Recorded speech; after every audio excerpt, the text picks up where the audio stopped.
Welcome, Spartans, to Mission Debrief. We're playing every mission of the mainline Halo video game series in chronological order, discussing our experiences and sprinkling in a little lore along the way. If you'd like to play along and have your thoughts read on the show, email us at podcastevolved@gmail.com or drop us a tweet at podcastevolved on Twitter. We'll be recapping Halo 4 on the next episode. If you'd like to support the show, visit Podcast Evolved on Patreon. This episode, we're debriefing the Midnight Mission and Epilogue from Halo 4. I'm your host, Colin Perkins, alongside David Arnold. Hello, everybody. And Krysta Brown. Touch me, Chief. He doesn't do that, does he? He doesn't. No, he doesn't touch your back. What the hell? Last mission, the Mantle's approach exited slipspace outside another Halo, Installation 03. Why? The UNSC was researching the composer on a nearby facility, and the Didact had his eyes set on obtaining the device that could devastate humanity through digitization. Chief infiltrated the lab and began working with Dr. Sandra Tilson to stop the ancient Forerunner from getting his giant murder toy back. Despite Chief's best efforts aboard the Mantises, the mini-mechs Mantises, wait, did I say Manti last episode? I think it was Manti. Anyway, Mantuses. the Didact captured the composer, dusted everyone in the lab, and headed towards Earth. This mission is Midnight. So we have Chief and Cortana load a nuke on a broadsword and chased after the Mantle's approach. Flying just below the shields through slip space, they emerge outside of Earth and reconnect with the UNSC Infinity. However, the Didact activates the composer and begins his revenge by digitizing humans in New Phoenix. Our stoic super soldier and failing AI companion fight their way through the Forerunner ship to put an end to the madness. The date of the game is July 25th, 2557. How are we all feeling at this point? David, how are you feeling right now? Playing this game, playing this mission, starting this mission. What are your emotions? Starting it. My emotions are... Oh man, I totally forgot about the broadsword. Did you? How the hell? I don't know. I just kind of always forget that it's in this mission, and it's cool. It's kind of like, it's such a weird segment of the game where it's just like, it feels like a totally different game. Yeah. Like it's on the rails, flying. This is not something I expected to get in Halo, especially not in Halo 4 when they give you the Pelican, and I thought that's the special vehicle mission in the game, and then you get something else. I'm like, holy crap, this is cool. Right. And it controls weird, but it definitely better than the Pelican, because it's obviously built for this segment of the game, and in a very kind of unique situation that you use it in. It's kind of cool. I like it. It's very... I'm feeling the stakes. It's kind of cool the way the mission kind of just leads off straight away from the composer into Midnight. You know, you just... Chief loads up, gets the broadsword, gets the nuke, boom, flies out. Yep. It's a cool little segment. Obviously, Chief wasn't unconscious for very long. If he can do all this and catch up to... That's a good point. The Didact ship and the composer. I can't remember what it's called again. The Mantle's approach? Mantle's approach, yeah. So obviously, he was unconscious for maybe seconds, minutes, maybe, before he gets back up and kind of shoots off after the Mantle's approach, and has a kind of cool slip space part. What I kind of forgot about this whole segment is you're in slip space doing this. Right. And it's like, it's just such a cool well, moment. It comes out of slip space during your fighting as well. Yeah, when you get to kind and of... then the skybox. Yeah, oh man, it's so good. It's the first piece of trivia just because it suits where we are now. Yeah. It's the only level in Halo 4 where there's no Covenant or not counted. The level features the first playable section in the Halo series, takes place in slipspace, which is depicted as a bright haze of luminous, predominantly blue tinted streaks, reflecting various colors across the visible spectrum. This is a departure from the general description of slipspace as pitch black emptiness. A similar effect is seen. It's a bad scrolling. When the UNSC Infinity is seen traveling through slipspace in the first episode of Spartan Ops, so slight spoiler. Although this could be an instance of artistic license to make slipspace more visually appealing and to convey the movement of ships traveling within. I feel like if it was pitch black, it would be really Yeah, it would look unfinished if the level was just pitch black around you. True. Anyway. What else was I going to say? It says the effect might also be produced by Forerunner slipspace drive, architecture, or other trait range of the slipspace that have been visible appearance of a bluish fog. A Forerunner crystal caused Ascendant Justice to transition into such an alternate slipspace. That's kind of stuff from Halo First Strike, which is kind of worth knowing. Right. It's cool. I kind of do like this even more than I thought. I die a lot during it because I'm just so aggro, boost. I hit that boost button and I do not let go, and I will crash into everything, but I'm having such a good time. I don't really care.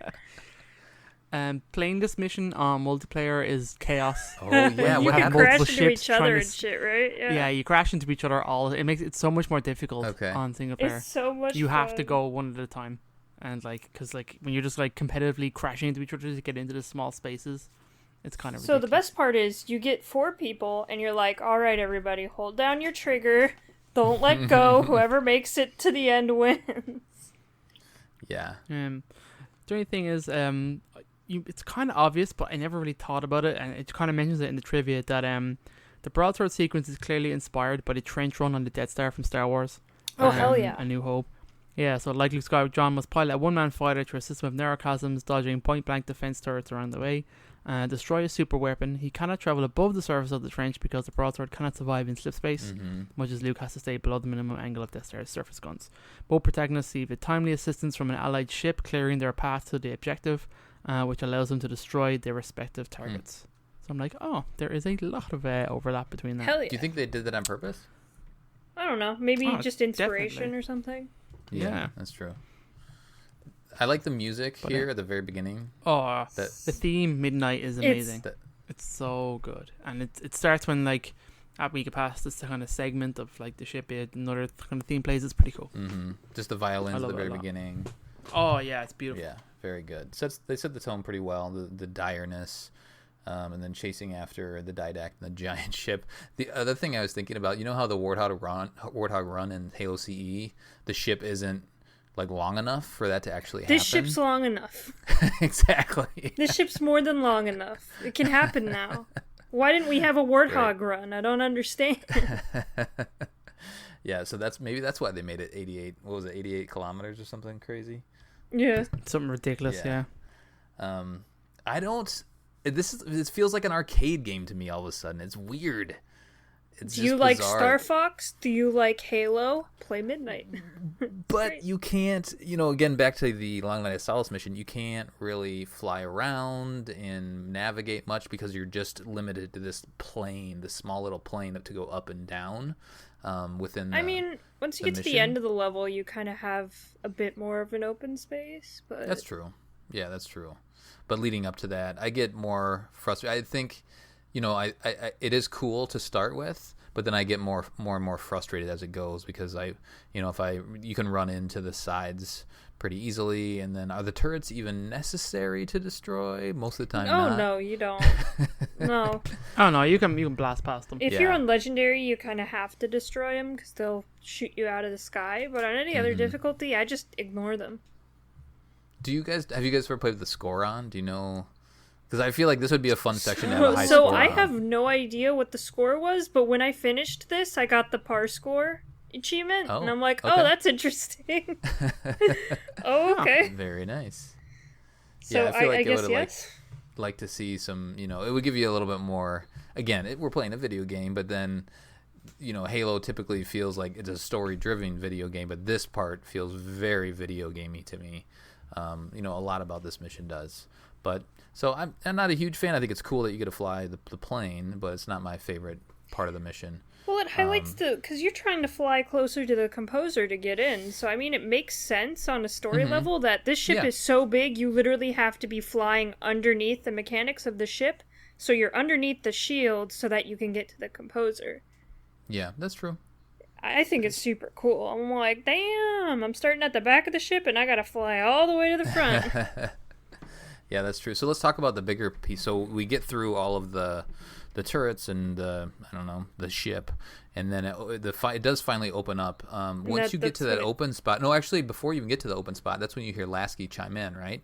Well, that's when you drop out of slip space, and then you drop out of slip space. And everybody's like, everybody on Earth is like, excuse me, what is that? Right. Everybody's just like, what? The Didact came for us. Unbelievable. Yeah. Lasky talks like there's a whole armada of ships which you think there would be around Earth, but you only ever just see, I think, the Infinity. There's a couple ships up there. But there are... Is there? There are... Well, and you also hear a couple different operators talking to you as well. Like Orbital Defense and Fleet Comm talk to you. Ooh, okay, cool. Yeah, there's I forget if it's Lasky right away, but I think in the script it's listed as just somebody generic. But then Lasky chimes in. He says, "Hey, what's up, Chief?" He's like, "Where's Del Rio?" And Lasky's like, "Oh, they shot Del Rio for leaving you. They shot him right out of slip space. Oh, he's dead now. we just opened the airlock when we're coming back to Earth and just pushed him out. No, he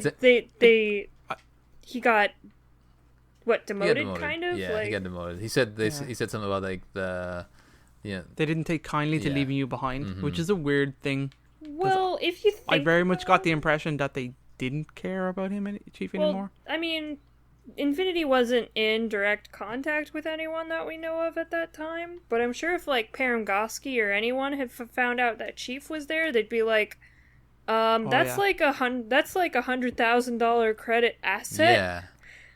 Chief and Cortana? Yeah. That's a bunch more. That's a couple million, I'm guessing. Yeah. Well, we were talking about this in the previous episode where I think, David, you said about asset denial. That's a typical Halo thing, right? It's like if I can't have it, then you can't have it either. So maybe in UNSC's mind, like retreating may have been the right thing to do. I think I've tried to argue for that a little bit for Del Rio. Like it kind of makes sense. Like let's leave, come back when we're ready for it. But then we're also leaving behind this amazing asset of the UNSCs. And so that's what I think they took issue with is like, sure, save yourself, but like you got to save our guy too. You got to bring the asset back because he's been lost for a couple years, and Spartans are indispensable at this point. Like, especially Spartan 2s, even more so. Yeah, that are just so trained and indoctrinated. Like the UNSC needs them. Yep. Yeah, that'd be like Del Rio taking a Pelican and just leaving the Infinity in Requiem and just being like, "All right, guys, I'm gonna come back for you. I need to figure this out." And then he comes back. He's like, "Oh no, I just left it there." And they're like, "What? You did what? You did what?" I just left the Infinity. He's like, but I saved myself and my crew. Like, I'm 5 people. We're all saved, I wanted to make sure that we're doing the right thing. So there's this giant Forerunner guy, and there was a couple Spartans that I left behind, and, destroy the universe and all that. And just look, there's a Forerunner now. See, I told you. See, there he is. He's here. Oh, man, he's hitting the city. Yeah, that's what I came to warn you about. Oh, what a bummer. Oh, well. All right, so can you guys describe this a little better than I can? So when you get into the open area, you actually see the ship close up. The Mantle's approach closes. Yeah, so up right above under you is the Composer. Yeah, and that's where the Didact is, maybe. Yeah, he's down there. The ship closes so that you can't fly your broadsword down in there, and then there's some defenses around, and we got to fly around and shoot. We got to shoot the orbs, more or less. Yes, we're taking out the AA guns so that the Infinity can get close enough to do a strike and puncture the hole so you can get into the Composer. So do you like, Krysta, do you like this portion better than the run up, or is the run up more fun for you? It's hard to separate them, eh?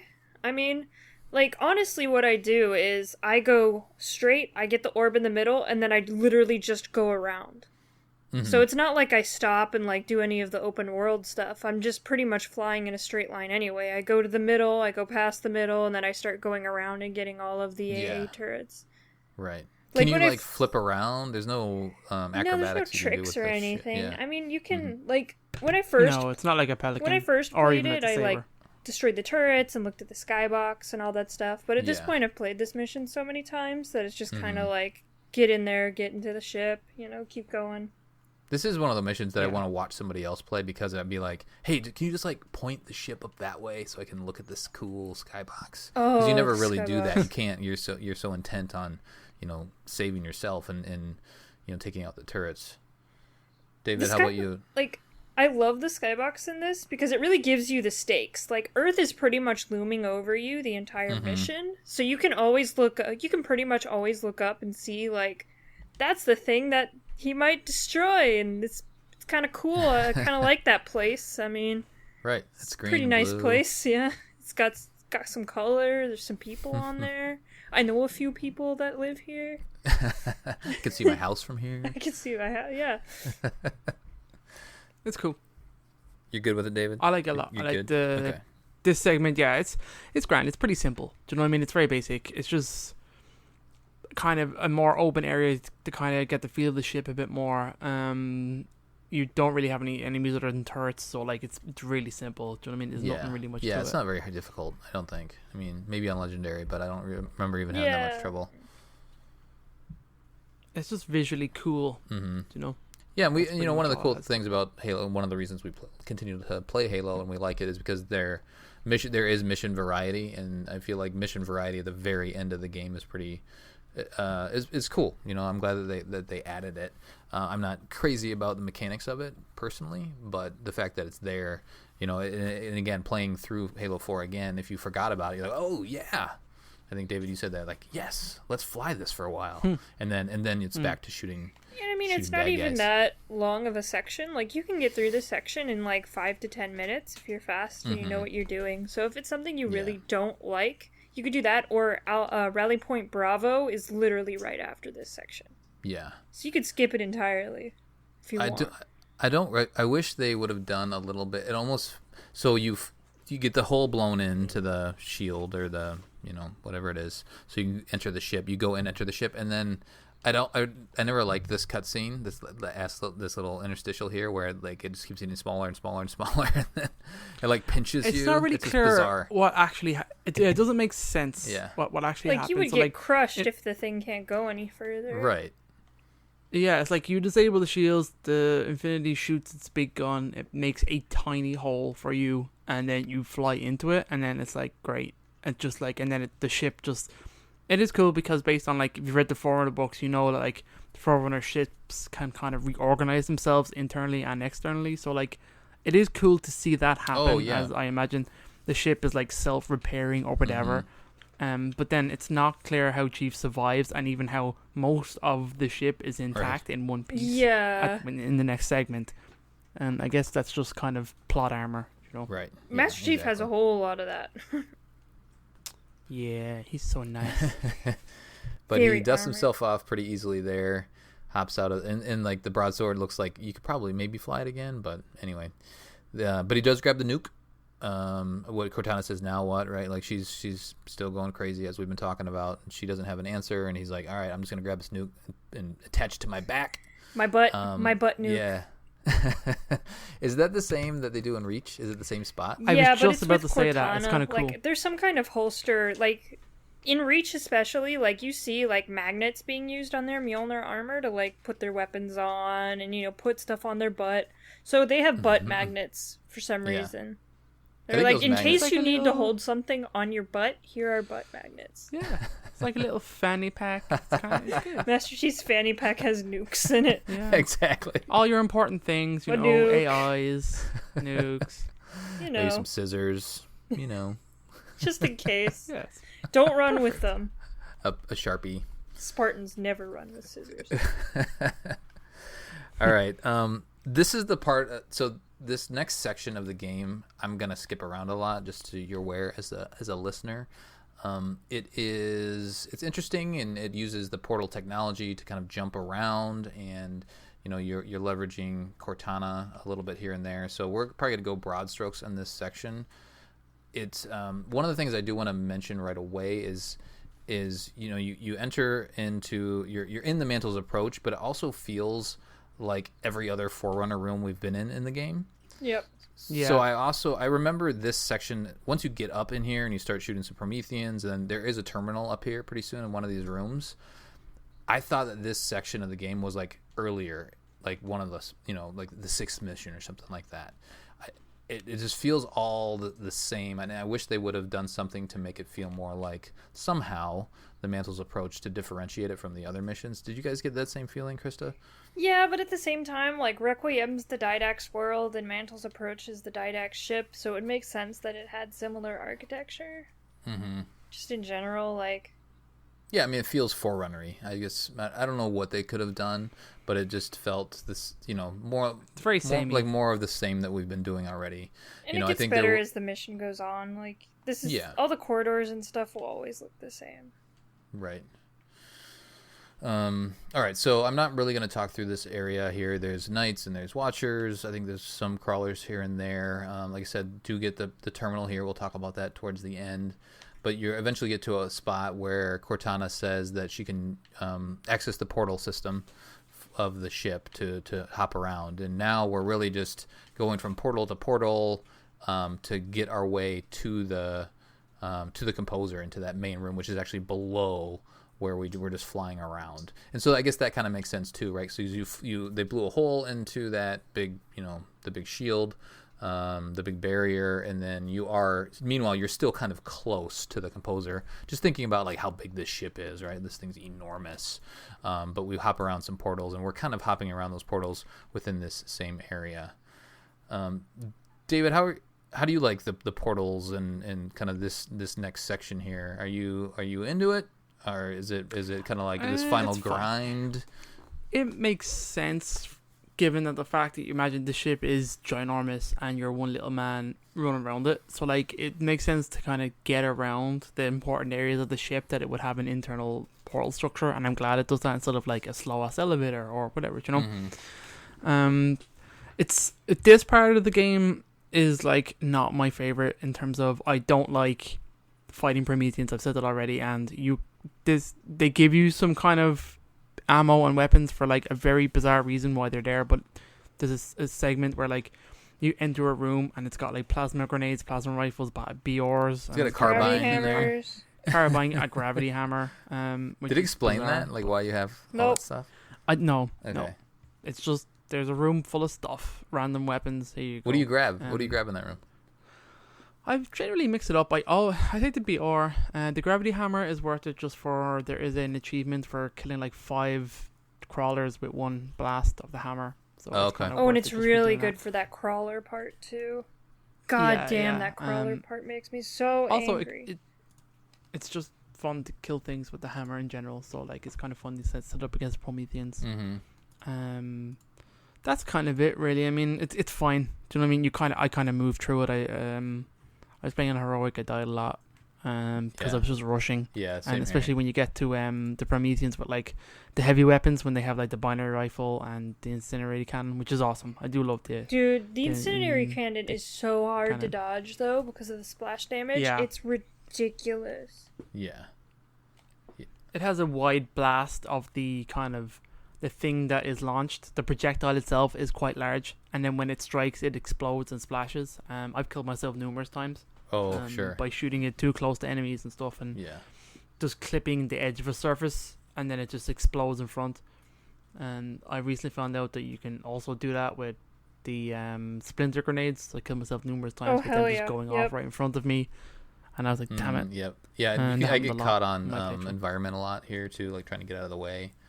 Those splinter grenades going off. So yeah, it's challenging. It feels like one of the harder areas, which it should, right, towards the end of the game. But it's more fighting Prometheans, and if you're not a fan of fighting Prometheans, it does get a little annoying after a while. One of the things I think I mentioned in one of the last episodes is I was expecting there to be one more armor ability, and maybe it is in here and I just don't know where it is, but there's a health regen armor ability that we haven't gotten in the campaign yet, and it's when you activate it, it lights up like a green little aura around you and regenerates your health. I didn't find it in this mission. I don't know if it's earlier in the game or not. I know it's in multiplayer. It exists in Halopedia, so it's there. It must be a Forge World item or something, because I've never really... I don't remember using it. I didn't play a lot of Halo 4 multiplayer, but I don't know. Yeah, maybe it's in the armor room that we talk about too. But again, I just didn't. I was probably going through it too quickly and just didn't notice it. Because I feel like those armor mods or whatever they call it, armor abilities are easier to miss than others because they're not really apparent. They're just little, I don't know, little devices that just are on there. The ground. Most of the knights drop them though. Yeah. Krysta, what did you grab in that armor room or in the armory? I grabbed a carbine and a binary rifle. Nice. I love that. I think I grabbed a carbine too, and then what did I go with? There was a grav hammer. I was super tempted, but what else did I grab? I think I grabbed the incinerator cannon too. Yeah, I think that sounds like something I would do. They give you a fair amount of binary rifle ammo throughout this mission. Did you use that? Did you save it for the next section, or did you use it here when we're doing the portal jumps? I pretty much carried it through the rest of the game, the rest of the mission. Yeah. Oh, nice. I did that with the incinerator cannon. I actually found loads of ammo, more than I thought there could be. Yeah, there's a couple battle wagons or that have them. So, all right, are we good on this section, or do you want to talk through anything else? We're just jumping around portals. Oh, let's talk about the crawler room. So it's soon after the armory, we get to the random room where there's a little exposition, but it's not super clear, I guess. Like why we're all of a sudden defending this one spot. I think we're still trying to track down the Didact, and Cortana's having trouble doing that. But there's a room where there's a couple turrets that are all of a sudden on our side, and then it's just a bunch of crawlers, and we have to hold this area for, I don't know, a couple minutes. The Didact's cloaking the composer from her. Okay. And so we're still trying to track that down. There's a Promethean right away in this area, and then you take it out, and then it's just a crawler zone. Crawler central. Just like a million crawlers, and then Cortana summons defense turrets, but one at a time. Eventually you get to 5 of them, but so slow, and then there's 50 million crawlers, and it's awful if you don't have a shotgun, and on Legendary it's just a nightmare. Yeah, I was gonna say Legendary is the rough. auto turret here is kind of useful, just to have a different thing to aggro the enemies. Well, and also and take it some of the heat off you. You always know which way the crawlers are coming from. If you're finishing off some from the left, you know that some are coming straight down for you because the auto turrets are firing that way. True. It's great. True. But I hate this section so much. Yeah, it's just bizarre. I mean, again, which is weird because we both like fighting crawlers or destroying crawlers. So this is a whole room full of them. Yeah. They throw a lot. On normal and heroic, it's fine. I'm fine with this room. I think it's really fun. I think the auto turrets are super cool. It's literally just my experience on Legendary that's kind of soured it for me. Yeah, me too. Because they also Legendary summons a bunch of binary rifle ones as well. Oh yeah, and those will one shot. Those will one shot you on Legendary, yeah. Mm-hmm. The other thing I noticed before we move on, I guess it's relevant further, but Watchers are a pain in this whole mission. Oh, they always pain the whole game, man. I feel like I'm trying to target them, and just the ballistics or the actual bullets of the Forerunner weapons are just miss them. So I'm trying to aim ahead, and then they kind of skirt out of the way. I don't know. It's just they seem really difficult to hit in this area, this whole mission. They're good at hiding. Yeah, and they do hide behind all the pillars in this next area.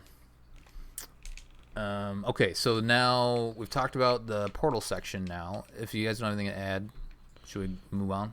I think we're good. Section? Yeah. Okay, so let's move on to the next section. So this is kind of the final stage, and I think we do pop Cortana in to a console.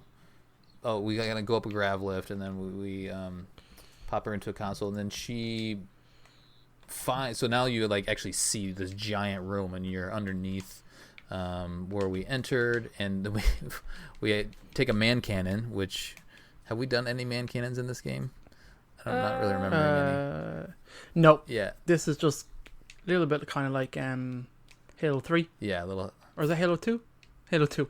I think when you actually at the end of the game you kind of go to a man cannon on the way to the ship. The ship. Oh right. The dreadnought. I'm the dreadnought. Oh, isn't that that's just a green beam thing though, right? At the very end. Yeah, man cannon man. I think man cannons are mostly in multiplayer. Yeah. But anyway, so you take this huge jump, and maybe they say something about low gravity, and they justify how you can make this jump. But anyway, you get pulled all the way to this center section here, and you see Disco Didact.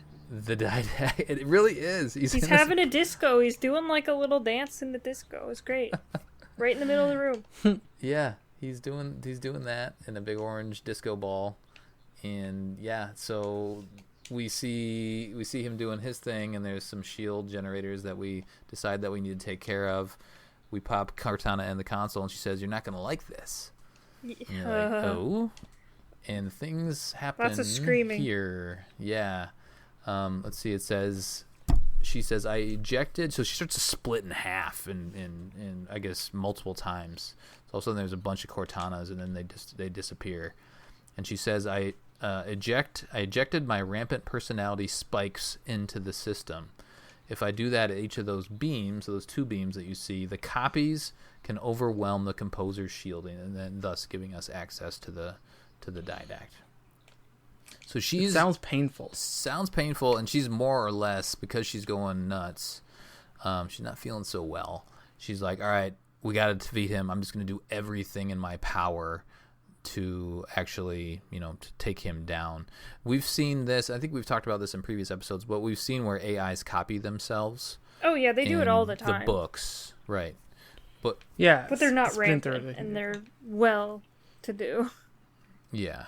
And it's usually where an AI, it's like a copy or like a section of their cells that they leave behind, and some to like do some things that need to be done.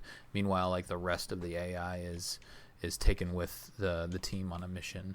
And then they just resync themselves, like you'd resync to a cloud or something like that. Mm-hmm.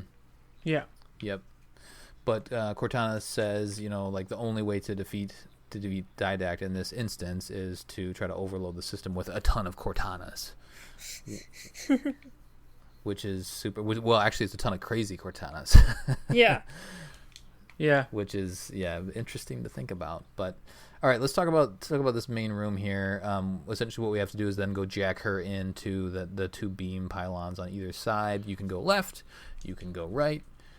I usually go left. I went left this time also. What do you guys normally do? The counters are set. I'm always right. What? You're always right. Okay. Yeah, I'm always going right. I believe the encounters are set depending on which way you go, so you're going to meet the same resistance, on either side. But we have to kind of hop around these platforms, and we do another man cannon, right? Or is it a portal? No, I think it's man cannons between. It is man cannon, yeah. Place yeah, to man place. cannons. Yep. So we man cannon on over, and then our platform kind of forms itself in front of us. Any thoughts? Like, this part is a pain. It's just a slog. Yes, it is. It's really just some a of these slog. are real tough. Yeah, the more I talk about this, like it's a good difficult mission, but like the story beats of this mission I really like. Oh, the but, like, Didact's the actual talking gameplay, to you, and Cortana and the Didact are pretty much nonstop talking to you, which is actually the highlight of this mission, is just the story arcs that are forming, kind of leading up to the finale of this. Like, the gameplay itself is just like, okay, I'm shooting things. It's difficult, though. I mean, you need to be good at what you're doing if you want to beat it on certain levels. But you also need to be smart, too. Yeah. And if you again, like most of Halo, unless you're playing against the Flood, if you take your time, you can kind of hide off on the side. Sure, crawlers will come around corners and hunt you down a little bit, and maybe watchers will. But if you're smart, you're not getting any more spawns. You just need, you have a set number of enemies that you need to defeat. So just be smart and take your time and take out follow the those watchers waypoints so they don't revive your shit. Mm-hmm. It's like, that's the worst part. What's your weapon combo here, Krysta? What are you using for the most part? You said binary? Yeah, I think at this point I ran out of carbine, so I was just picking up light rifles as I could, and if I ran out of light rifle ammo, I would pick up the Promethean auto rifle, whatever that's called. Oh, right. Yeah. Suppressor. That's what it is, yeah. Mm-hmm. Yeah, so I just went between those two, and of course I always had my binary rifle as my second. Suppressor's not. There's a lot of long range in this mission, and so suppressor I wasn't having a ton of luck with. I mean, you'd have to run up. Yeah. Especially for the watchers. Suppressors are just. It's why it's a rough. last kind of ditch weapon when you got nothing else. And there's a bunch of ammo for it at all times. Like, they had a fair amount of light rifle ammunition. It was just sometimes between the boxes I'd run out of ammunition because I would literally just sit on the lower level and snipe everything up top. And then I'd run out of ammunition, then I'd have to run up and get some. Mm-hmm. But did you go back to... Are you heroic full-time now, or did you do legendary? No, I did heroic. Okay. But, I gotta say, like, the way I've been complaining about this the whole time, but, just picking up the suppressor reminded me of how different the Promethean weapons are from Halo 4 and 5. So since I'm going back and forth between those quite often right now, it's just like I pick up the binary rifle and expect something completely different. Mm-hmm. Huh. David, what's your weapons of choice here? I had the same pretty much light rifle until it ran out in a suppressor, and I kept my incendiary cannon for like any kind of battle wagons or the dudes with shotguns that showed up. Yep. Anything that I just couldn't handle, I popped one of those off. Because it's a one-hit kill, so it's pretty good. Yeah, and you could take out multiple, which is nice. I think I did the same. Incinerator cannon. I really wanted to have the shotgun, and I think I had it for a while, but it's not super effective for this because it is such a big, wide-open area. And you got to get really close to those battle wagons. Yeah. And I hate wasting shotgun ammos on crawlers. It's just like, ugh, I don't want to do that, so I'll try to punch them. But yeah, I need to switch it up. So suppressor and then light rifle for me with the incinerator. Are there any other UNSC? I mean, it wouldn't make sense, but are there any other UNSC weapons? Oh no, to be had? No, it's just that battle rifle. The rest is Forerunner, which is nice. It like forces you, like if you're someone who hasn't really been playing with the Forerunner weapons all game, it kind of forces you to play with them and get good at them really fast. And it makes like canonical sense, really. Yeah, it'd be kind of weird to have like a UNSC crate full of stuff in the middle of this. I will say, I appreciate when you get out of the broadsword, you start off with a saw. I'm like, hell yeah, right. Give me that saw. That it does not last very long, though. It lasted me like those corridor rooms, and then it was gone. Yep, pretty much the same. What's the total clip size? Or not, I guess you the get total like ammunition? 4 or 5 complete clips out of it. Oh, I don't think you get that much at all, Krysta. I would say 3. 3 or 4? I think like it doesn't have max ammo. Like max ammo will get you definitely 4 or 5, but this game, the mission doesn't start you with max. Oh, you get maybe you can only reload it fully like 3 times. Yeah. I think fires through ammo so fast. Oh yeah. It does, especially on the harder difficulties. You almost gotta like use it kind of like a shotgun, like get up close and then empty it into a face. Yeah, they're good for the nights though. This final area is also very long. You know, it does towards the end. It kind of does feel a little tedious, and I feel like every time I've played this mission, I find myself trying to rush through it because I know what I need to get to, but you have to, it's a long road to actually do that, and I'm finding myself taking chances and more risks than I need to, and it probably takes longer because I'm doing that instead of if I just took my time to start with, I would have gotten through the mission faster. But any of the interesting things that Didact, I mean, he's mostly chirping off the same stuff we've heard. He was interested, I think, at one point that we were, and this might have been towards the beginning of the mission, but that we didn't get composed. That was the first thing he says to you. Yeah. That it shouldn't be possible. He's very interested in Cortana when she enters the system. They kind of have a... Yeah, he's got a great kind of line there of like, so this is the secret you've been keeping from me. Yeah, right. This advanced Ancilla. Even devolved or something. He's like, a real kind of smart, but he says, but curiously evasive. She evades me, which I thought was cool. She eludes me. Yeah, and he also talks about how she's broken and stuff like that. And he's just kind of talking shit the whole time, but in an awesome Didact way, where it's like, it's like when a really smart person calls you stupid, but it sounds like a compliment, and you're like, "Oh, that's really nice of you." Yeah, keep using big words. Yeah, they sound really cool. Like, "Oh wow, this guy's really smart." Oh. Okay, should we get to this last section now? Are we there already? Let's talk about when the Didact. Because I think it's the 3rd or the 4th one that you put Cortana into. The Didact activates the Composer. That's right. And yet, still you fail. Oh, so good. Yeah. Yes. Also talking about, like, Earth being our home and stuff. They fire it right at my the town where I grew up, Phoenix. Oh, is that right? Yeah. Oh, yeah. really? Is that where you grew up? Yeah, Arizona. Did you notice it was the United States right away? Yeah. Or America? Yeah. Okay. Yeah, I'm like, oh, that's Arizona. I'd be dead right now. Yeah. So that's great. Having a good time. You'd be dusted. He is in the middle of the beam. Yes. Which well, is he weird. can't be composed. Right. But and I would that was imagine that's explained kind in of the like terminals? Yeah, he says he can't be composed anymore, but at the same time that just might be like a terminal. Like he might just be like Yeah, there was a terminal sequence about that. About him being immune now. Because of whatever they did to also him. that just might be Whatever where the the controls are. experiments. He might like the bubble, because there's a big orange bubble around him. That might just be something shielding him from the composer's beam or something like that. Oh yeah, definitely. Because didn't Cortana says like we have to deactivate that because otherwise the nuke won't even penetrate Yeah, that shield. so it is a shield So, of some like, sort. yeah. Yeah, the And original then- plan is because like the composer, the Didac is with the composer. Cortana says, "Hey, we can take them both out at the same time. Let's do it." Yes. And that is because he's kind of having a disco party there. That's right. Oh man, I need to like just stare at him dancing up there. Once you enter the room, like zoom into him with whatever weapon you have. He's having a disco party. He's having a real good time at the disco right now. But once the Didac shoots that off, it definitely higher the stakes, and also Cortana, he like vaporizes the terminal Cortana was in, so you can't take her back out now. Oh right, yeah. So now she's just in the Yeah. system. And then she whispers to you, and it's really creepy. Yeah, Oh, Place the totally. bomb in the core. yeah, that's Always nuts. take care of you. It's like, Did you notice? So underneath him is a slip space portal or something like that. Yes, so right underneath you is this like big slip space well in the middle of the ship. Is that what's powering the composer, maybe, or do you guys know why? Maybe it's siphoning power from the slip space engine. I don't know. It's like because like after all this happens and stuff like that, they call it a slip space portal. Like that's below us.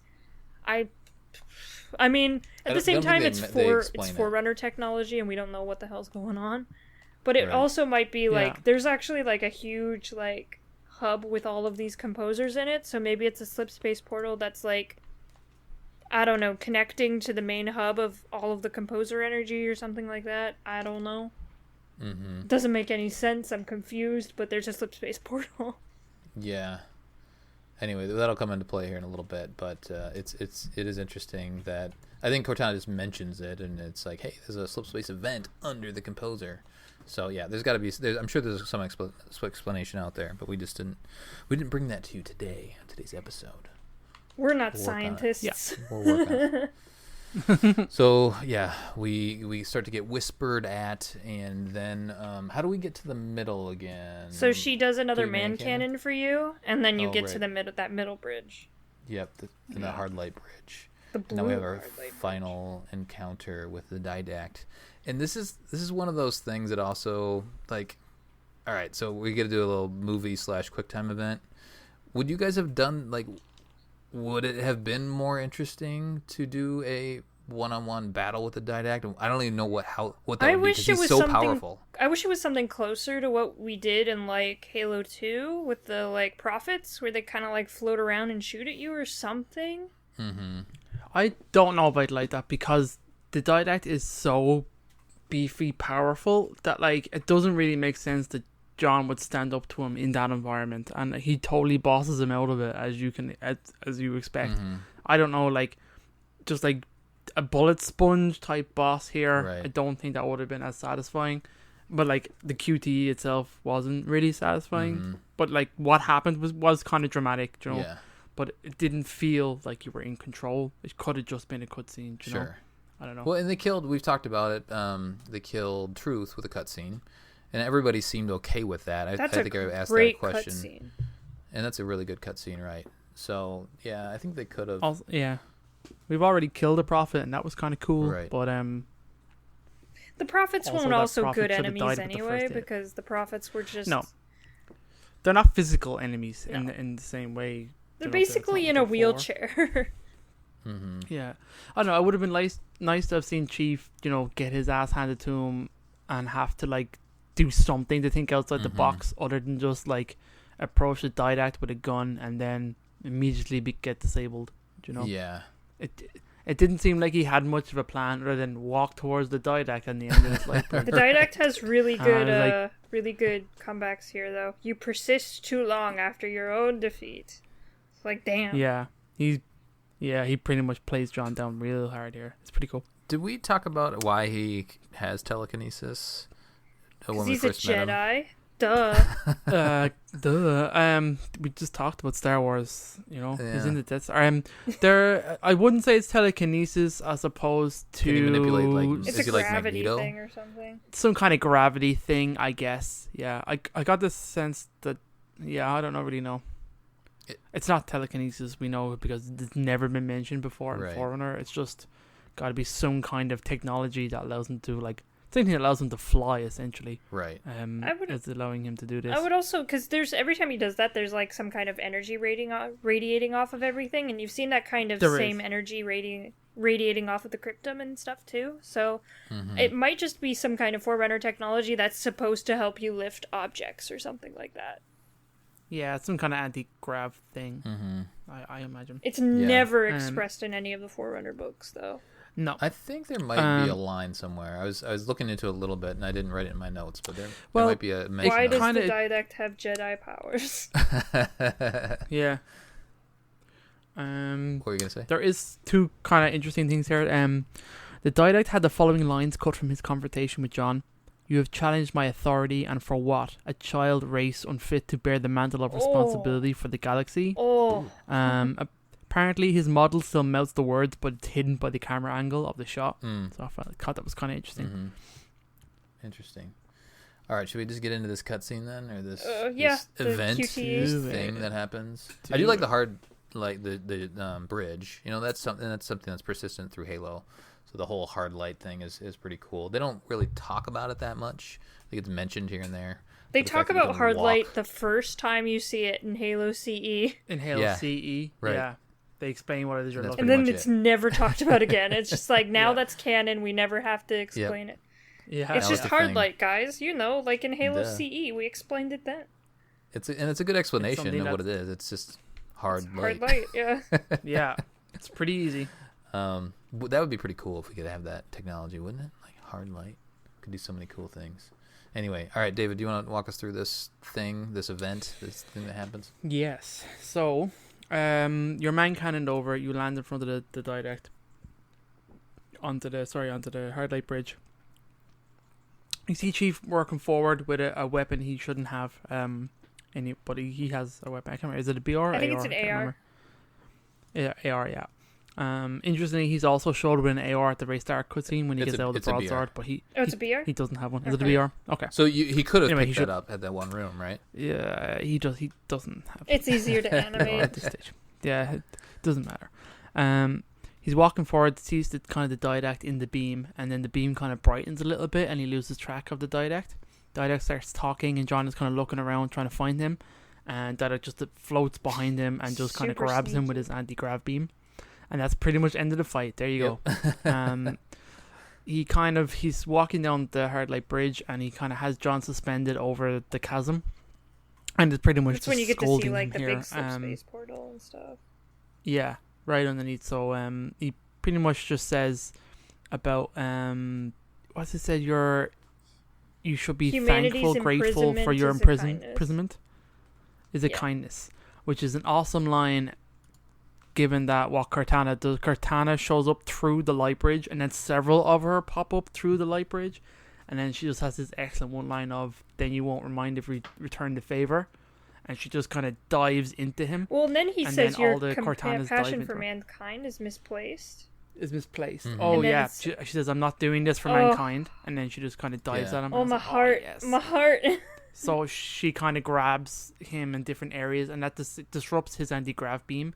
And John, who is nowhere near the light bridge and should have fell to his doom, grabs nicely just within the light bridge. But the angle of that is all wrong. He should not have been able. He was nowhere near the light bridge. Semantics. But anyway, he grabs onto the bridge with one hand very dramatically. The camera looks down at John in the chasm, and then the kind of Didact is kind of being held down by Cortana's and his beam in this light on the light bridge.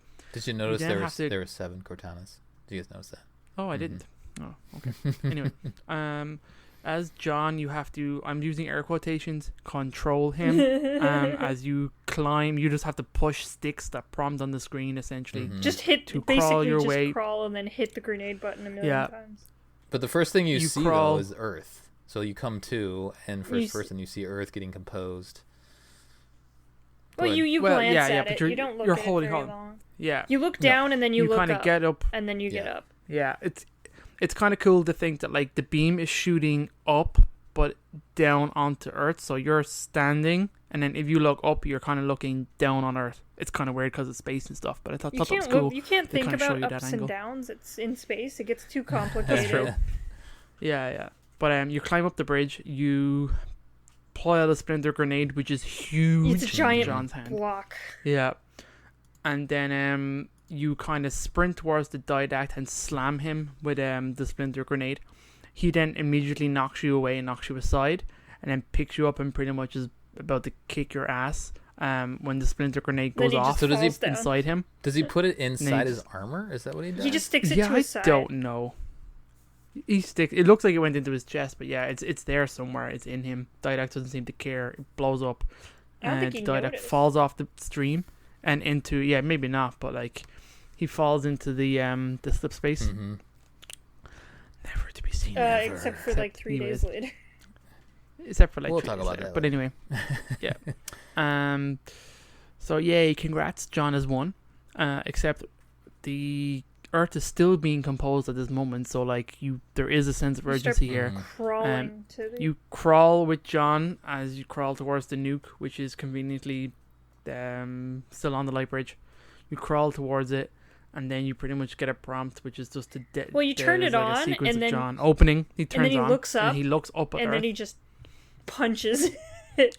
Looks down and just punches the bomb, and you get. I love that. I love him looking up and seeing cool. Like I can't wait for this to go off. It needs to go off now. Like that's him pretty much giving up everything. I mean, in any other circumstance, he would be dead. I'm pretty sure he knew that anyway. When the fact that the nuke, when he took the nuke from the wreckage, it was pretty much that you're gonna have to detonate it manually. So I'm pretty much sure that was the plan from the beginning, and then the kind of screen fades to black or white. Even. And then sadness. Oh no. Then sadness. Then you have essentially light bridge beam all kind of around you, and John kind of wakes up. He's still crouched on the ground, quote unquote ground, but there's nothing around him. He kind of stands up, starts calling for Cortana. She doesn't answer, and he turns around and she's like standing there, like life size, actually standing there. Yeah. And there's a pretty sad moment now of some of the dialogue here is really the strangest thing emotionally. You've seen all day. Yeah, is that what she leads with? Yeah, he says because he's like how he says how ... and then she says, "Oh, I'm the strangest thing you've seen all day," which is great. The hard light in the background looks like the Matrix, by the way. It does. Yeah, totally. Well, it's kind of it's pretty much he's pretty much surrounded by Cortana at this point. Yeah. Oh, that's a good point. It's pretty much some kind of shield that Cortana made, probably with the light bridge or something like that. With hard light. But that's probably all of Cortana's matrices that you're seeing. Well, the same way that Cortana like came up out of the light bridge, I imagine she like used it to like bring John in and kind of hold him within slip space. Well, like when you're in slip space, quote unquote, you're like outside dimensions and you're kind of safe. Yeah. So it could be some of that as well. I mean, there's a lot of things going on in the composer. Put him into a pocket dimension while the ship blew up and then brought him back. So this is them in the pocket dimension, if that's what happened. Yeah, and she pretty much says that you've done it, you've won, like you always do. You've saved everyone. And he's like, we've saved everyone. And she says, oh, unfortunately you have to go, but I can't go with you, I have to stay. And he's like, no, you have to go. We're going together. And he doesn't understand. And she's like, no, you don't understand. It's already done. Most of me is down there. I just held a little bit back. So most of her is still on the Mantle's approach. Is that what she means? Yes. Yeah. I think so. But I think there's... whatever happens here and now, there's comic strip about like how she gets access to the domain. So I don't know if she was doing some of that while she was doing everything else? Did she use somehow here? Obviously, the mantle of Prowess is completely obliterated, so it doesn't make sense that she survived on any of those fragments, as opposed to the bulk of her must have went somewhere. Yeah. I feel like so this is just a personality matrix that he's talking to. Possibly a fragment, yeah. But as the player, like, this is kind of the last encounter with Cortana, as far as we know. I mean, it's the little send off, and then she touches his chest. I've always wanted to do that. I always wanted to do that. There is so during the recording of the ending scene, a line spoken by Cortana was removed from the final version. The line was, "I used to love watching you sleep. Waiting for you to wake up made me feel like anything could happen next." I remember that. Yeah. That's a little too stalkery, though, yeah. Yeah, it's a little stocky. I think that's why they cut it. But is it super, like, when does he sleep? And when is she jacked in? When between Halo 3 and 4. The beginning of the game. Oh, okay. She was there watching him for 4 years. That's 4 years. That's a good point. Yeah. Yep.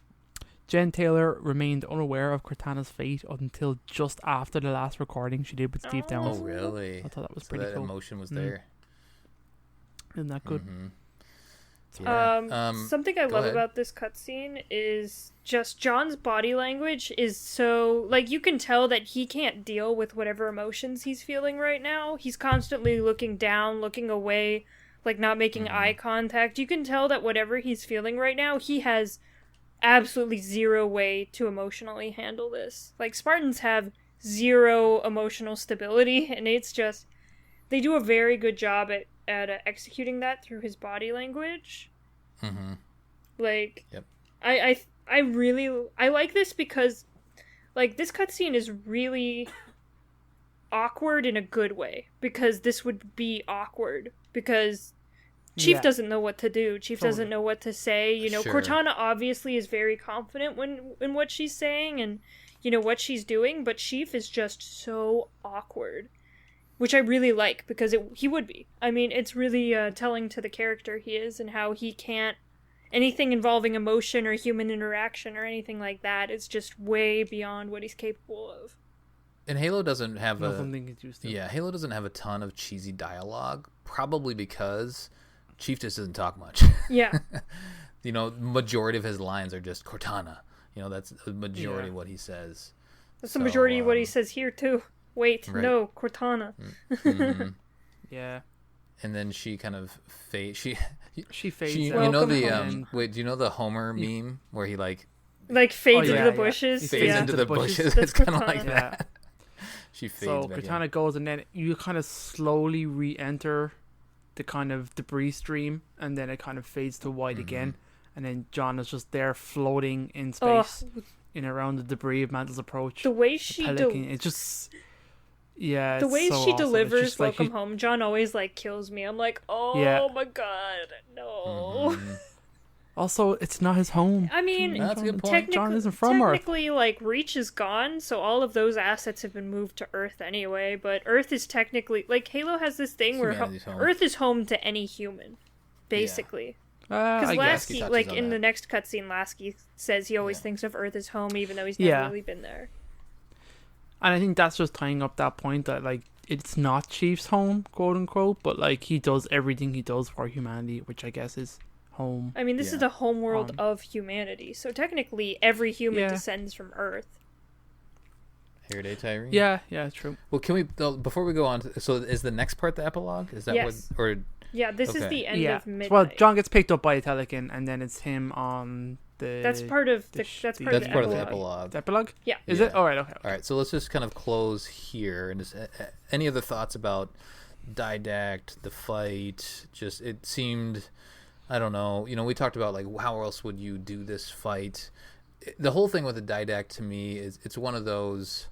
It's kind of one of those tropes where... He's too powerful to use. He's too powerful, and he just ignores John, even though he knows John's doing stuff. Like, he could have just gone at any point, just paused what he was doing, dealt with John, and then continued on, but he doesn't for whatever reason. And there's video games and science fiction and all that sort of stuff to deal with.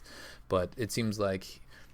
I was trying to figure out like what his justification would have been. Maybe at some point he's like, okay, this guy is chasing after me. Maybe he's gonna learn something, and then maybe he's gonna actually join my side at some point. Maybe that's why he doesn't kill him. But he never actually tries to convince him to join his side. He's just berating him throughout the entire game, more or less. Like, you idiot. Humans are so small and petty, and like, they don't really mean anything to me. So his motivation, or I guess his motivation is clear, what he wants to do, but his rationale around ignoring John is just, playing this again and again and again and reaching it here now after we've played the, all of the games. It's just a little bizarre that he would have, their explanation of it was pretty much nothing. It's just kind of this trope of a super overpowerful guy getting defeated by circumstance at the tail end of the game. I don't know. Any other thoughts on kind of that line of thinking, David? Are you okay with this? Like how the Didact gets taken care of? Well, I don't really know. I mean, they would have had to done it together through some elaborate means anyway. Yeah. It wasn't going to be a firefight. Do you know what I mean? It wasn't. It didn't make sense. For someone like Tartarus, do you know what I mean? It does make sense. He's just a brute, and it made more sense that he would directly conflict that. I mean, you can see Spartans going up against brutes and winning. Do you know what I mean? That makes sense, given what they built the Didact to be and how they built him up. I didn't feel like a Spartan is on par to actually physically take him down. No. So I would have to have done something, and this is what they did. It just didn't feel. It felt, like you said, kind of circumstantial. The other thing that you like to think that maybe Cortana knew more than she was telling on purpose. True. The other thing that it got me thinking about is the Didact, or I guess the Forerunners and humans had an entire war, multiple wars. Was the Didact this powerful throughout that? Because if he was, like, how would the humans have been able to deal with that, and how would they have been able to? They were defeated in the end. Yeah, but like it took them a millennia to do it. Well, you forget like the ancient humans are not humans now. They were way more advanced. True. They were on the par, that's a good point, if not greater than the Forerunners at the time. It's just stuff like the war of attrition. That when you think about it, humans were fighting a war on two fronts that the Forerunners weren't aware of. Yeah. So like, who knows if like there was no flood and humanity went to war with them. But again, that war wouldn't have happened if the flood weren't infecting the Forerunner planets. And if you take away the Didact's armor, like he's flesh and bone inside. Like he doesn't have any inherent telekinesis or power other than him just being big, right? Like he's using the power from the armor. Yeah. He's not there's like that combined with like the, what are they called? That rate of Forerunner, when they kind of go through their kind of evolution and maturity, they choose what kind of path they're going to go down. So he's like a warrior servant. So like, I imagine he is physically quite very strong too. Yeah. Even outside of his armor, I imagine maybe an armored Spartan and an unarmored Didact are probably equal. But if he doesn't have his armor, but this is he doesn't have guessing, superpowers. I guess is what I'm saying. Yeah. Like it's the armor and the fact that the armor it's technology. Yeah, it's the technology that gives him those powers. Okay. I mean, I just wanted to kind of talk through that. That helps me makes me feel better about the whole encounter. Well, and remember that Didact is the greatest warrior in Forerunner civilization, which means he has the most weapons at his disposal. Like his suit has as many weapons at his disposal as he needs. A regular Forerunner like teenager, like we see Bornstellar at the beginning of Cryptum, is just a dude. He's just a normal dude. Like he doesn't even have a suit. Dude. Yeah, he doesn't even have a suit at that point. He's just a teenager. Right. Yeah, good point. Any other thoughts on the Cortana chief send-off, Krysta? Cry. Sadness. It's beautiful. Oh, it upset me so much when I first played the game. I was so sad. Yeah. And it's one of those things, too, where you're like, wait, what? What happened? I need to play that again. Or like, she did? Go to YouTube. Yeah. Did? Where'd she go? What? Wait, that's not supposed to happen. She's not as dead as you think. Dun, dun, dun. David, anything else before we move on to epilogue? Blue Lady dead. I got a lot of there's a lot of trivia stuff. It's a beautiful sequence. I loved it. I thought it was amazing between John and Cortana. It was, like Krysta said, super awkward. It's exactly what you'd expect it to be. Cortana died, and I like that ending. I never got the sense that she was truly dead, but I liked how they did it. Because that was a debate, right? So like after the fact, and we'll talk about that maybe in the recap. But that's a debate, right? Yeah, Is she dead? Is she not dead? Totally. What's going to do with Cortana? Yeah. It's pretty cool. Well, we got a bunch of stuff in here. At roughly 30 miles, 48.3 kilometers long, the distance from the level's starting point near the top of the ship of the composers near the bottom is actually far shorter than the vessel's canonical height, which is 371 kilometers. So, with its size as this is likely because the ship was not intended to be so large prior to the official establishment of its size, as evidenced by the scale against other vessels in the game's cutscenes. So that's kind of interesting because it's most of the time it's the other way around. Like you drive way further than 343 is either making their ships too small or too big. Figure it out, guys. I thought that was interesting. Come on. We kind of talked about the rest. There's no Covenant. We're in slip space. The Broadway sequence is obviously Star Wars inspired. So the scene, I actually thought this was also interesting. The scene which the composer is fired on New Phoenix resembles the Neruda attack on Vulcan in Starfleet Academy in the 2009 film Star Trek. Oh, funny. This is the new remake. Yeah, so the camera angle in the sequence is nearly identical to the establishing shot of the drill platform over San Francisco, although it's mirrored, and a continuous orange beam fired by the composer and the Neruda also look very similar. So I thought that was kind of cool. That we have Star Wars and Star Trek kind of influences kind of there. I mean, these are top billing sci-fi. I mean, I'm sure, we think Halo is a big deal, and I think it is. But, there's kind of these big science fiction, behemoths out there.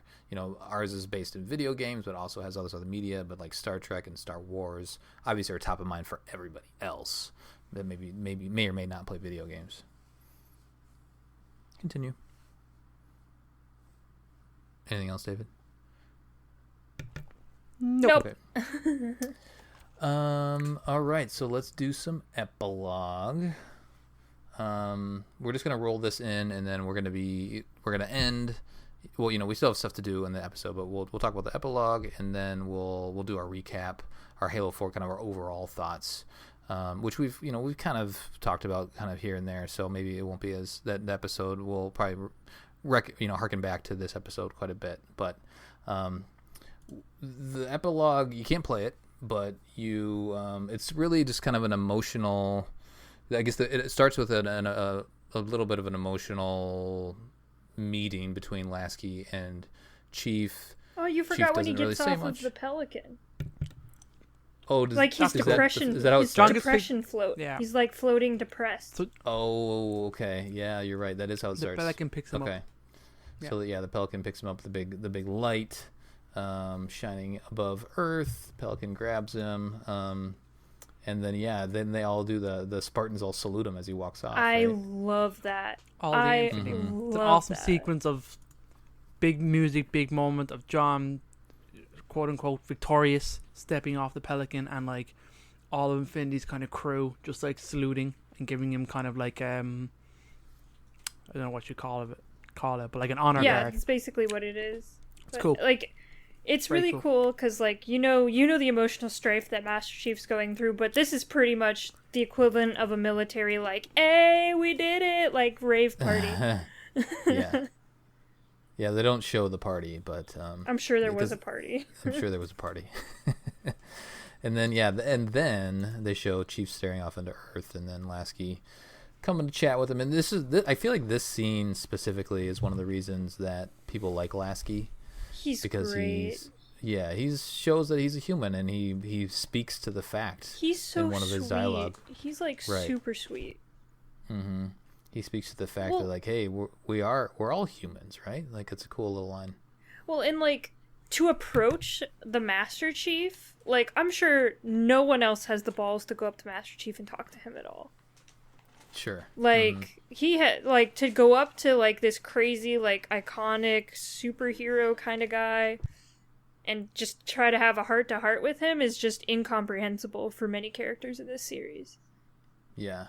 They did the Forerunner to Dawn, the miniseries / movie, and so I guess that helps set the stage for why he would feel comfortable doing that. Yeah. Not only is he now the commander of the Infinity, but he has that special connection, I guess, that Chief probably completely forgets about. Any other highlights? Lasky is made captain. I guess that's kind of a thing there now. So that's like official. He takes over the Infinity here. Mm-hmm. And I don't know. The sequence is great between Lasky and him. It's a great heart to heart. Especially because like he with the statement of like you say like soldiers' job is to protect humanity, and you say that the way like that soldiers and humanity are two separate things. Soldiers are just people too. Soldiers aren't machines. Hits home. It's like, oh. Yeah. It really hits home. And especially because of something Cortana had said previously about him being a machine. So I thought that was cool. My favorite line is, "You don't talk much, do you?" Yeah. But also, he doesn't say anything to him the entire time. He says our duty as soldiers is to protect humanity, whatever the cost, is the only thing he says to him. That's the only line, yeah.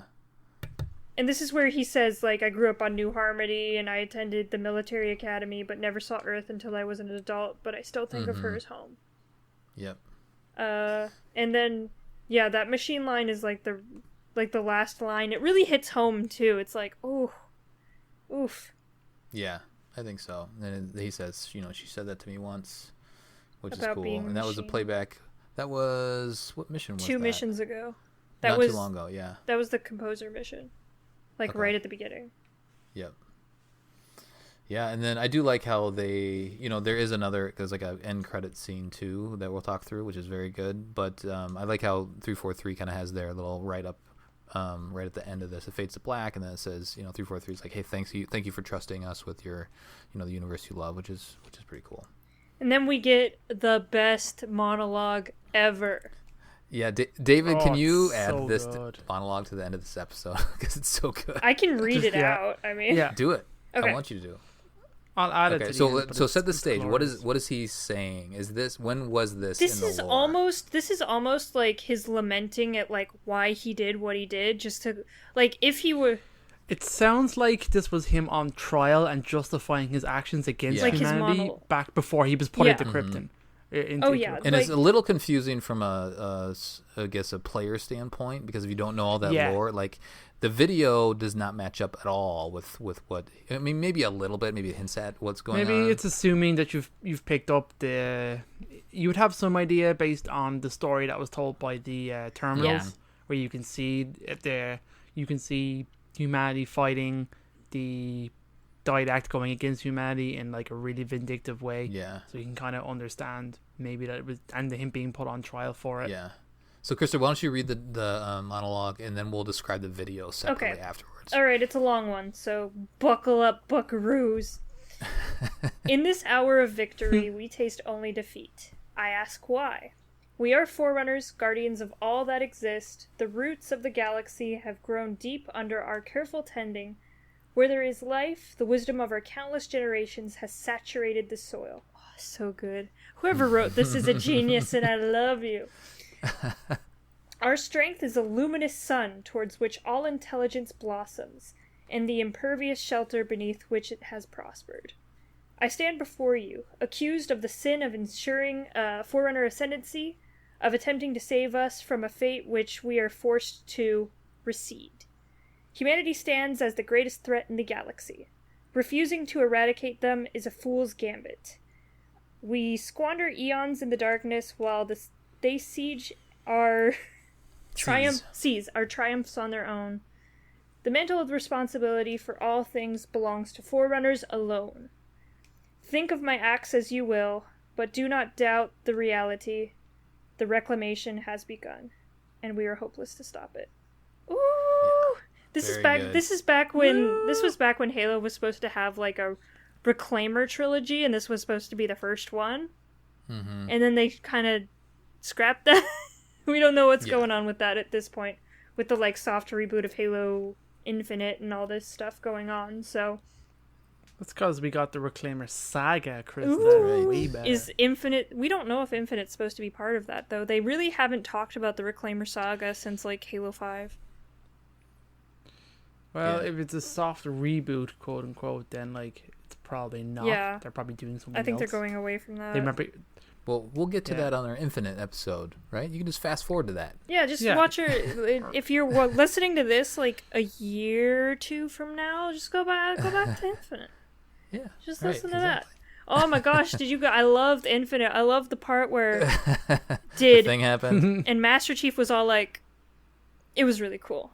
Exactly. Just fill that He's in all later. Like, get off my lawn. All right. Do we want to talk about what happens in this cutscene? Yeah, the video, and so this is why it was unclear to me. I hear the voice of the Didact, and he's saying this crazy thing, and then the video shows some a pelican landing down in New Phoenix, and then some Marines or some medical professionals hop off, and they're testing the dust piles of dust. I mean, so Didact was the original I didn't Thanos, put it all together. Just saying. Yeah. Right. Exactly. I didn't put all that together. I was just like, what is okay? All right. I mean, I guess it makes sense if I sat down and thought about it. I was like, what's going on here? Because they don't really dwell on it that much. They just show them, the empty city, which makes it all makes sense now as thinking about it. But just kind of watching this tail end cutscene, like what's happening? And then that's when they show some armor getting taken off at the tail end, right? Yes. Yeah, you see Master Chief kind of walking to the armor bay and people stopping and looking at him. It's almost like a march. Because the last half of the Didact's thing is just Chief marching towards the armor stand. Yeah. Like an active thing he's doing. You see all the rows of thousands of Spartan force. Oh yeah. All this kind of all the different stations. And there's a I was just going to say, we haven't really talked about the Spartan Force, I don't think. Not much. I mean, we're going to talk to them about them in our Spartan Ops. Yeah, Spartan Ops. Yeah. I mean, we talked about them briefly on the Infinity episode, because that's when we first saw them. Yeah, just a hint of it. But more or less, humanity figured out a way to enhance humans without putting them through the process of what the Spartans 2 went through. Yeah, so they're using established soldiers and modifying them. Veterans, yeah. Yep, exactly. Anything else here, David, as we kind of get towards the end? Yeah, it's kind of cool. So, all the Spartan Force that appear in the epilogue use recruit and scout armor. During the last cutscene, John is depicted as being roughly 2 feet taller than Sarah Palmer. Yeah. She's 6'9", despite his canonical height of being 7'2". As a result, he is too tall to enter the armor disassembly station. So that's why you see the team of engineers removing his armor manually, which I thought was cool. However, Paul DeMarco and Carlo Hoya are both 7'1" and have no trouble using the same machines in the first episode of Spartan Ops. So that's kind of weird. But I guess they're just trying to make the point that Spartan 2's and Chief is taller than Spartan 4's, generally speaking. Yeah. Do we want to talk about too tall the for legendary ending real quick? Yes, so the legendary ending is pretty much identical to this, except at the very, very, very end, when the helmet is removed, it fades to black in any other ending. Mm-hmm. But if it's on legendary, you get to see John's brow, his kind of eyes, and his cheekbones. You get some of his face, and his eyes are kind of dark and shadowed over. There were some people thinking that this was I remember at the time, even Aaron thought it because he's crazy and it's psycho. It's George. He's thinking, it's George. He thought that the librarian changed John to look more Forerunner. That this was a Forerunner face almost. That, something has physically changed in John, which we know now that isn't true. Mm-hmm. But that was kind of weird. There was some very weird kind of things of what that scene was showing, as opposed to, I never thought it did, but I knew where people were coming from. I think it's just unmasking the machine kind of thing. Yeah, totally. Yeah, good point. Also, super emotional. Just as an aside, John's a ginger. Just saying. I don't think he is. He's got light brown hair. Are you sure? I'm pretty sure they described him with freckly faced, I think it's just because he was brown. young. Yeah, it's just like a reddish brown hair. He's not a ginger. Bright blue eyes, I think. Mm-hmm. Slightly ginger. He might be a daywalker. He might have no soul. I'm just saying. Well, that may be true, actually. The very cool reveal at the end here. We'll just leave it at that. For anything else, because maybe there's some stuff in the future that we'll talk about. Who knows? I think we're done. I can we hit did the it, guys! real Woo! Quick. Yeah, I think we're done. Let's do terminal, and then I have the community question. We're running kind of long. Yes, I'm just gonna go through this really fast. This is pretty much the librarian putting her husband in super timeout. This is the biggest timeout ever. She shoots him twice, pretty much knocks him out, drags him to a planet, and throws him in there for 100,000 years. So the biggest timeout ever. Her dialogue's really cool. She's like, I understand you more than, anyone else will understand you, kind of that stuff, more than you could ever understand yourself. She talks about how they're caretakers of the galaxy, how the Halo rings are going to fire, how she's worked to index all of the species in the galaxy, and, once the time comes, the galaxy will grow and bloom again, and it'll be full of life. She wants him to meditate on his choices, and when he awakes, he'll find humans. She's assured us that we are going to be the rightful heirs of the mantle, and that when he awakes, he should, try to befriend us and teach us and learn from us, and we can learn from him, kind of thing. That whole kind of harmony, what a cryptom's supposed to do is, it's supposed to preserve the body. It's pretty much cryo, but you're awake the entire time. You're not going to sleep. You can it's more of a meditative state. So you're still half conscious, but not completely conscious. And what it's supposed to do is he's supposed to be able to access the domain and kind of go over everything. When the Halo's fired, the domain was got an ouchie, so it doesn't work. It works, but it doesn't work to the same capacity. Humans were supposed to find the domain and kind of revitalize it or something like that. The domain is reactivated, but it's not fully reactivated, which is why all the terminals are looking for the domain, and the Didact was pretty much stranded without the domain all this time, which kind of made him crazy. Super crazy man. I mean, it'd be like sitting around without the internet. It's pretty bad. Yeah, without a deck of cards or anything? Come on. No, yeah, it's come on. Librarian didn't leave me anything. There's not even solitaire on this thing. No magazine, no toilet. But some of my favorite scenes from this is, her putting the Didact in, her turning all the orange Prometheans to blue, because they're hers now, and kind of that's her recoding them and telling them to guard him and make sure no one comes after him instead of murder. I guess was what the Didact wanted them to do. Straight up murder. My favorite line from her in this is, oh gosh, where is it?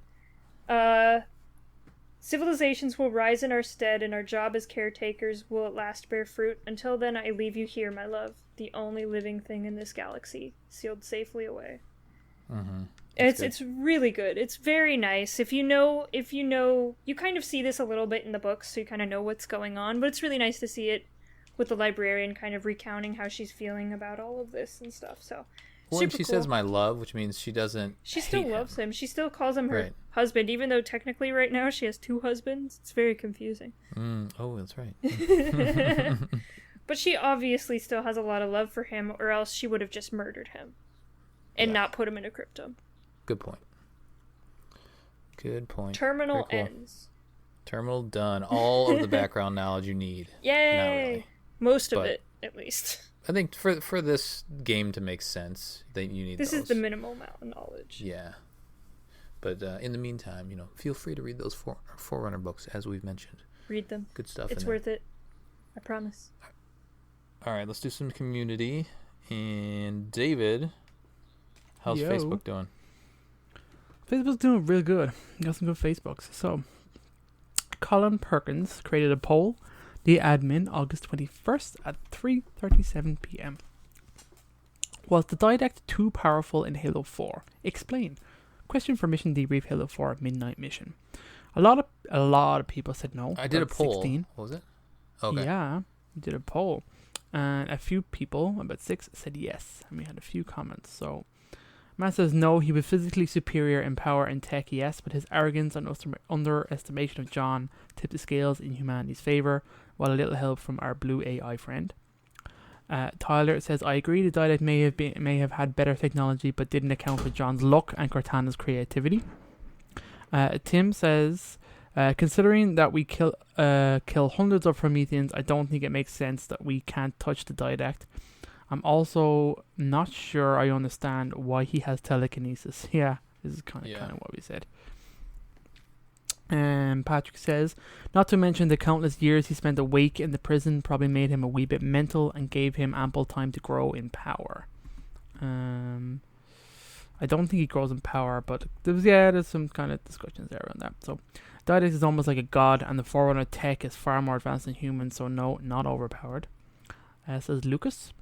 Alan says, like them above, I'm not sure I understand why Didact has telekinesis. Didn't finish Forerunner trilogy books. Okay. Aside from that, him being way stronger than John, I understand that account of his species' superior armor. And pretty much everyone has it down to tech, pretty much. AJ says, yep, he basically is another super strong super villain who could crush Chief by sneezing and just simply underestimated the heroes, making a generic 99.9% success rate. Okay. Lucas says, okay, I really hate that people complain that the Didact has some form of telekinesis. Literally everything in the Forerunner is built with some kind of element of gravity manipulation. So him having some sort of gravity manipulation device isn't very far-fetched. Tartarus gravity hammer and Halo 2, the Fisk of Rut is a very similar power, just more basic. Well said, Lucas. There we go. Cool. That's the now we're going to the fun place, yeah? Discord. Was the Didact too powerful in Halo 4? Explain. So we got 4 yeses and 14 nos. More Facebooks. Yeah, so but most people said no, anyway, but it seemed So Matt Rebanished says, in my opinion, he wasn't too powerful.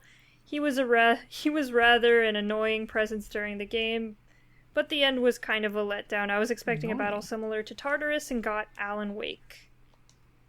Oof. The almost as cool Colin. I'm sure it's your favorite person. Great name.